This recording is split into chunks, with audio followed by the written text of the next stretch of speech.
নমস্কার, আমি সুদীপ্তা। এভি নিউজে আপনাদের সকলকে স্বাগত। প্রথমেই চোখ রাখবো নিউজ হেডলাইন্সে।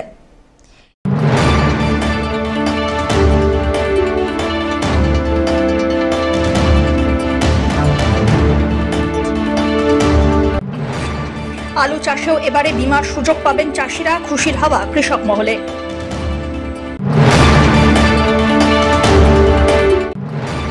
ন্যায্য মূল্যে সার বিক্রি নিশ্চিত করতে কালোবাজারি রুখতে প্রশাসনের পরিদর্শন।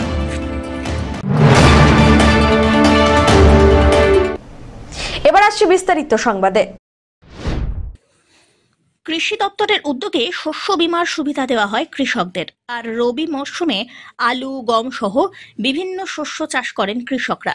অনেক সময় সেই সব ফসল প্রাকৃতিক বিপর্যয় বা অন্য কোনো কারণে নষ্ট হয়, তাই কৃষকদের বীমা করা থাকলে তারা সুবিধা পান। এজন্য কৃষকদের 1 টাকাও দিতে হয় না। বীমার সম্পূর্ণ টাকা বহন করে রাজ্য সরকার।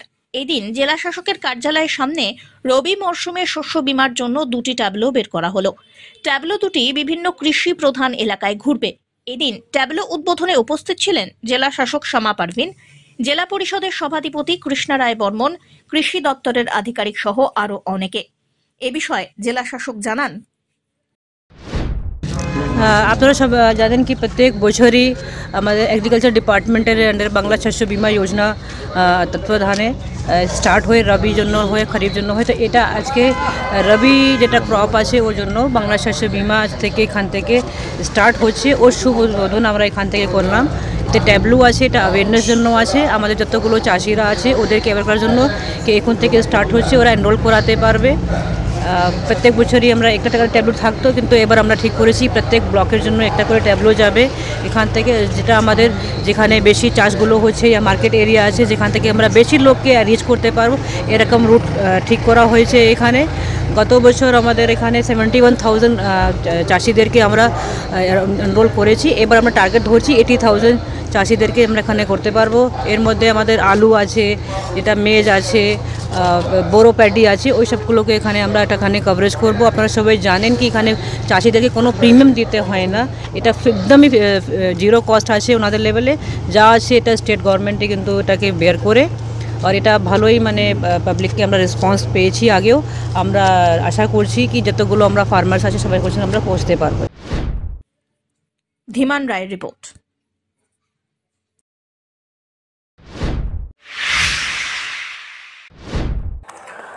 সারের কালোবাজারি রুখতে পরিদর্শনে প্রশাসন। ন্যায্য মূল্যে সার বিক্রি নিশ্চিত করতে এবং সারের কালোবাজারি রুখতে জলপাইগুড়ি মহকুমা প্রশাসন লাইসেন্সপ্রাপ্ত সারের দোকানগুলিতে বিশেষ পরিদর্শন চালায়। মহকুমা শাসক তমজিৎ চক্রবর্তী, সমষ্টি উন্নয়ন আধিকারিক মিহির কর্মকার সহ প্রশাসনিক আধিকারিকরা গতকাল বোয়ালমারি নন্দরপুর গ্রাম পঞ্চায়েতের মণ্ডলঘাট চৌরঙ্গি এলাকার একাধিক সারের দোকান সরজমিনে পরিদর্শন করেন। কৃষকদের স্বার্থ সুরক্ষিত রাখতে প্রশাসনের এই পদক্ষেপে সন্তোষ প্রকাশ করেছেন এলাকার সাধারণ কৃষকরা। আমরা পশ্চিমবঙ্গ সরকারের যে লাইসেন্স নেওয়া যে সারের দোকানগুলো আছে, আসলে এখন তো চাষের মরশুম, আমরা জানি যে এই সময় সারের চাহিদাটা বেশি হয়। তো যাতে কোনো ধরনের সার নিয়ে কোনো অসাধুতা না হয় তার জন্য কৃষি দপ্তর, আমি বিডিও সাহেব, আমরা সকলে, এডিএ সাহেব আছেন, অ্যাসিস্ট্যান্ট ডিরেক্টর এগ্রিকালচার, আমরা সকলে মিলে একটু রাসায়নিক সারের দোকানগুলো খুঁজে খুঁজে দেখছি যে ওখানে কোনো সমস্যা হচ্ছে কিনা বা ওখানে দাম বেশি নেওয়া হচ্ছে। কারণ এগুলো মানে সারের একটা কালোবাজারি শোনা যাচ্ছিল বিগত বছর, যে ন্যায্য মূল্যে চাষিরা সার পাচ্ছিলেন না। ঠিক সেগুলো নিয়ে আমরা সচেতন থাকছি এবং আমরা চাইছি যে চাষি ভাইরাও যদি মনে করেন আমাদেরকে গোপনে একটু খবরটা দিন, তাহলে আমরা উপযুক্ত ব্যবস্থা নিতে পারবো।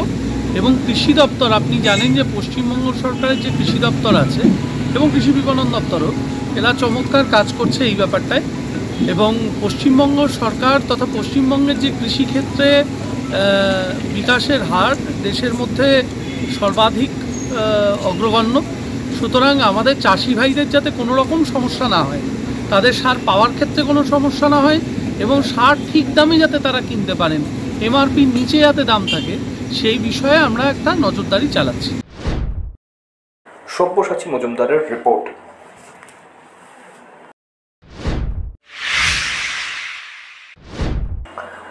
শুক্রবার দার্জিলিং, কালিম্পং ও জলপাইগুড়ি জেলা নিয়ে সিনার্জি মিটিং অনুষ্ঠিত হবে।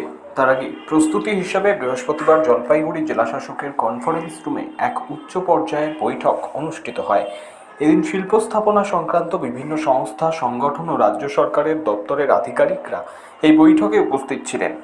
জেলাশাসক শামা পারভিন জানান, সিনার্জি মিটিং ঘিরে প্রাথমিক আলোচনা হয়েছে। শ্রম দপ্তর, MSME, দমকল, চেম্বার অব কমার্স, CII সহ বিভিন্ন সংগঠনের সঙ্গে সমস্যা ও প্রস্তাব বিষয়ে মত বিনিময় করা হয়। জেলার বেশ কিছু চা বাগান টি ট্যুরিজমের আবেদন করেছে এবং বড়দিঘি ও যাদবপুরে টি ট্যুরিজম ইতিমধ্যেই ভালো সাড়া পাচ্ছে বলেও তিনি জানান। এছাড়াও ক্ষুদ্র চা চাষিদের জন্য জলপাইগুড়িতে স্বনির্ভর গোষ্ঠীর মহিলাদের উদ্যোগে চা উৎপাদনের একটি বৃহৎ ক্লাস্টার প্রকল্প নেওয়া হচ্ছে বলেও জেলাশাসক জানান। আমাদের জেলায় কালকে সিনার্জি মিটিং আছে, যেটা দার্জিলিং, কালিম্পং और জলপাইগুড়ি মিললে কালকে শিলিগুড়িতে হবে। তো ওই পরিপ্রেক্ষে একটা প্রি সিনার্জি মিটিং প্রত্যেক জেলায় হচ্ছে, মানে যেটা একদিন আগে। তো আমাদের জেলায় আজকে এখানে হয়েছিল। এখানে আমাদের MSME ডিপার্টমেন্ট থেকে একটু সিনিয়র অফিসার্স উনি অনলাইন এখানে ছিলেন, বাকি কিছু অফিসার্স এখানে এসেছেন। আমাদের লাইন ডিপার্টমেন্ট এখানে ছিল, আমাদের ইন্ডাস্ট্রিজ এখানে ছিল। ওনারা অনেকগুলো ইস্যু আজকে রেজ করেছে, যারা ইন্ডাস্ট্রিকে আর খুব ভালো করার জন্য, ওটাকে ডেভেলপমেন্ট করার জন্য কিছু কিছু ওনাদের মনে ছিল কি এটা করলে একটু ভালো হয়। তো এখানে লেবার ডিপার্টমেন্টে কিছু ইস্যু ছিল, ল্যান্ড ডিপার্টমেন্টের কিছু ইস্যু ছিল, ফায়ার ডিপার্টমেন্টে কিছু ইস্যু ছিল, কিছু MSME ডিপার্টমেন্টের ইস্যুগুলো ছিল। তো আজকে ওইসব মধ্যে আমরা আজকে আলোচনা করলাম। এই সবগুলো ইস্যুগুলো আমরা কনসার্ন ডিপার্টমেন্টকে জানিয়ে দিয়েছি। ওরা ওয়েল প্রিপেয়ার্ড থাকবে কি এরকম আগে নিয়ে যেতে হবে, এরকম ছিল। টি ট্যুরিজম নিয়ে বর্তমানে আমাদের জেলার পরিস্থিতিটা কী রয়েছে? টি ট্যুরিজম নিয়ে আমাদের এখন যারা অ্যাপ্লাই করছে, আমরা সেন্সিটাইজও করছি যতগুলো টি গার্ডেন্স আছে। তো অ্যাপ্লাই করলে আমরা ফেলিসিটেটই করছি। আমাদের এখন পর্যন্ত 2-3টে প্রজেক্ট আছে, যেখানে আমাদের বড়দিঘি আছে, যাদবপুর টি গার্ডেন আছে। এখানে তো টি ট্যুরিজমে অ্যাপ্রুভাল এসে গেছে ও চলছে ওখানে, বাকিগুলোকে আমরা পাইপলাইনে আছে। ধীমান রায়ের রিপোর্ট।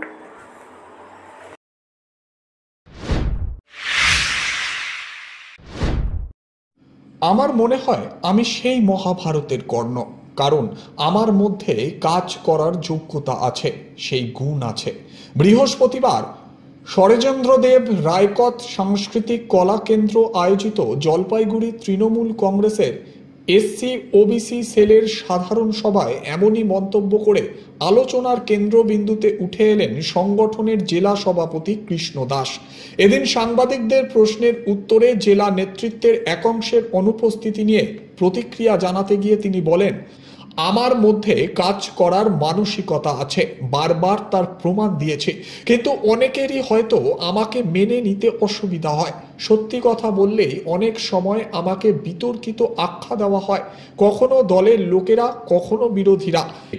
এদিনের সাধারণ সভা থেকে কৃষ্ণ দাস SC-OBC সেলের জেলা কমিটি ও 16টি ব্লকের ব্লক সভাপতিদের নাম আনুষ্ঠানিকভাবে ঘোষণা করেন। এছাড়াও বর্তমান রাজনৈতিক পরিস্থিতি, সংগঠনের বিভিন্ন কাজ এবং আগামী দিনের রণকৌশল নিয়েও বিস্তারিত আলোচনা হয়। সভায় উপস্থিত ছিলেন মন্ত্রী ভুলুচুকি বড়াইক, জেলা পরিষদের সহকারী সভাধিপতি সীমা চৌধুরী, বিধায়ক নির্মল চন্দ্র রায়, রামমোহন রায় সহ অন্যান্য নেতৃত্ববৃন্দ। আজকে আমার জেলা কমিটি আর হচ্ছে 16টা ব্লক সভাপতিদের আমি নাম ঘোষণা করি। এটাই আজকে মূলত প্রোগ্রাম ছিল। আর এর মাঝেই ঘোষণার মধ্যেই আর কি বর্তমান যে রাজনৈতিক পরিস্থিতি, বর্তমান যে সামাজিক অবস্থা দাঁড়াইছে, মানুষ আতঙ্কের মধ্যে আছে, তারও একটা বার্তা দেওয়া হয়। সত্যি কথা বললেই কৃষ্ণদাস বিতর্কে থাকতে হয়, বিতর্কে আসে কেন, কাদেরকে বিষয়ে বোঝাতে চাইছেন? দেখেন, আমাদের ভারতবর্ষের মধ্যে আমরা যদি ভারতবর্ষের ইতিহাস দেখি, ভারতবর্ষের শাস্ত্র দেখি, জ্বলনখোরের অভাব কিন্তু কোনো সময় কম ছিল না। সীতাকে যখন রামচন্দ্র মাইনে নিল, নিয়ে আসলেন, উদ্ধার করলেন, তখনও কিন্তু এক শ্রেণীর লোক মানে তার এই সুখটাকে, তার এই জয়টাকে ভালো করে দেখেনি। তখনও প্রশ্ন তুলছে যে সীতাকে অগ্নিপরীক্ষা দিতে হবে, বনবাসে যেতে হবে। জ্বলনখোরের কিন্তু অভাব নেই। তাই যারা এটা জ্বলে, আমি তাদের উদ্দেশ্যে বলছি, সেটা আমার পার্টিতেও হতে পারে, সেটা বিরোধী পক্ষ হতে পারে। আজকে শহরের নেতারা অনেকেই নেই উপস্থিত এবং বহু নেতৃবৃন্দ দেখা যাচ্ছে না, অনেকে দেখাও যাচ্ছে, যাদেরকে দেখা যাচ্ছে না তাদের বিরুদ্ধে কি বলবেন? বললামই, আমি বক্তব্যের মধ্যে বলে দিলাম যে আমার কোনো সময় মনে হয় যে আমি মহাভারতের সেই কর্ণ। আমার মধ্যে গুণ আছে, আমার মধ্যে কাজ করার মানসিকতা আছে, কাজ করার যোগ্যতা আছে, বারবার আমি প্রমাণ দিছি, কিন্তু অনেক সময় আমাকে হয়তো মানিয়ে নিতে কারো অসুবিধা হয়। সব্যসাচী মজুমদারের রিপোর্ট।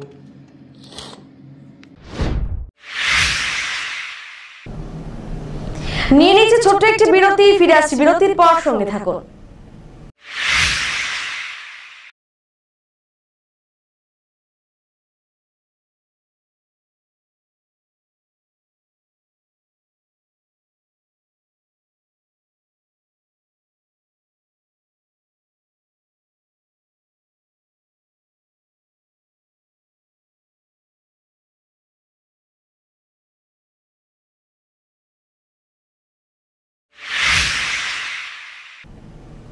ফিরে এলাম বিরতির পর।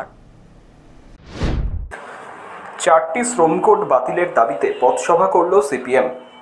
বুধবার সন্ধ্যায় ডুয়ার্সের মাটিয়ালি ব্লকের ফর্ম বাজারে হয় বিক্ষোভ ও পথসভা সিপিএমের মেটেলি এরিয়া কমিটির পক্ষ থেকে। পথসভায় শ্রম কোডের কুফল সম্পর্কে বক্তব্য রাখেন বক্তারা। শেষে শ্রমিক বিরোধী 4টি শ্রম কোডের প্রতিলিপি জাতীয় সড়কের উপরে পোড়ানো হয়। পথসভা থেকে আগামী 29শে নভেম্বর কোচবিহার জেলার তুফানগঞ্জ থেকে মোহাম্মদ সেলিম ও মীনাক্ষী মুখার্জির নেতৃত্বে যে বাংলা বাঁচাও যাত্রা শুরু হবে তাকে সফল করার জন্য আহ্বান জানানো হয়। পথসভায় বক্তব্য রাখেন সিপিএমের জেলা কমিটির সদস্য রুনু ওরাও, পিন্টু ওরাও, মেটেলি থানা কৃষক সভার সম্পাদক আশিস রায়, সভাপতি মুস্তাফিজুর রহমান সহ অনেকেই। ধীমান রায়ের রিপোর্ট।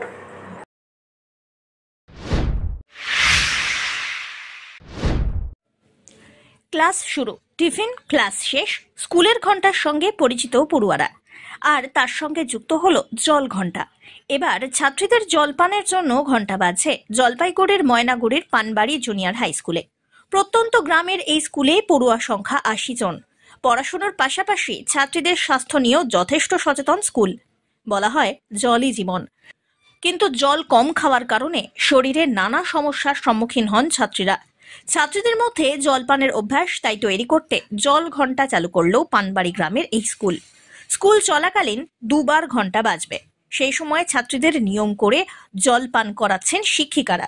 স্কুলের এই নতুন ব্যবস্থায় অত্যন্ত খুশি পড়ুয়ারা, এমনকি অভিভাবকরাও খুশি এমন নিয়ম মেনে জল খাওয়ার জন্য। জলপানের উদ্যোগ বলতে জল ঘন্টা বলে একটা আমরা সিস্টেম চালু করেছি।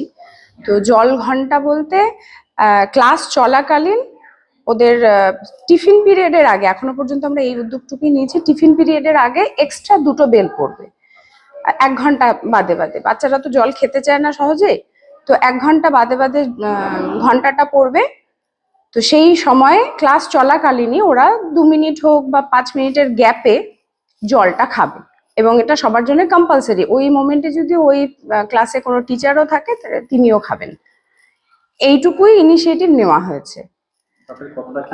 তাতে আমার মনে হয় ভালো রেসপন্স পাচ্ছি আমরা। বাচ্চারা জল খাচ্ছে, এবং এখন যেহেতু শীতকাল শুরু হয়ে গেছে, তো শীতকালে তো বাচ্চারা এমনিতেই জল কম খায়, তো ওরা জল খাচ্ছে। ওদের ফিডব্যাকটা ভালো যে না জল খাচ্ছে, এবং আমার এটা দেখে ভালো লাগছে যে ওরা জল খাচ্ছে, ফলে শারীরিক ওদের ক্রিয়াকলাপ ভালো থাকবে আশা করছি।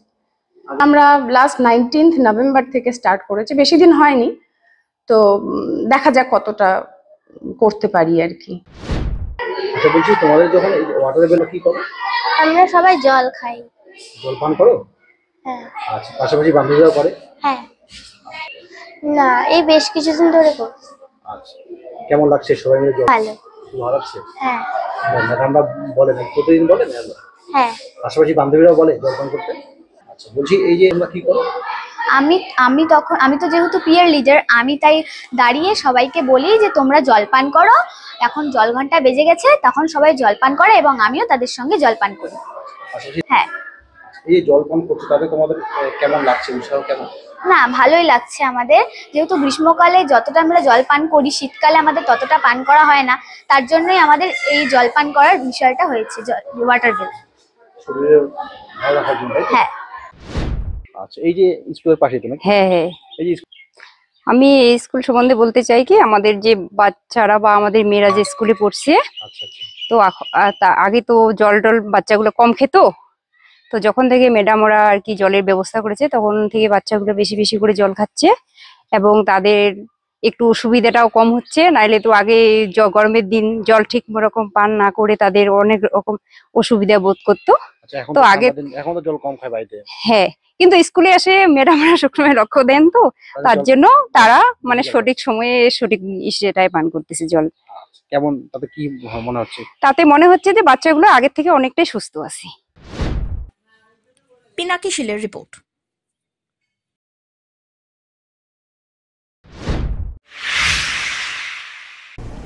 শেষ করবার আগে নিউজ হেডলাইন্স আরো একবার।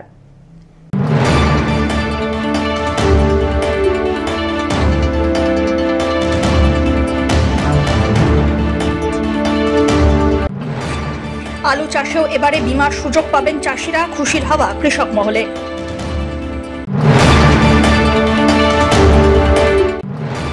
ন্যায্য মূল্যে সার বিক্রি নিশ্চিত করতে কালোবাজারি রুখতে প্রশাসনের পরিদর্শন।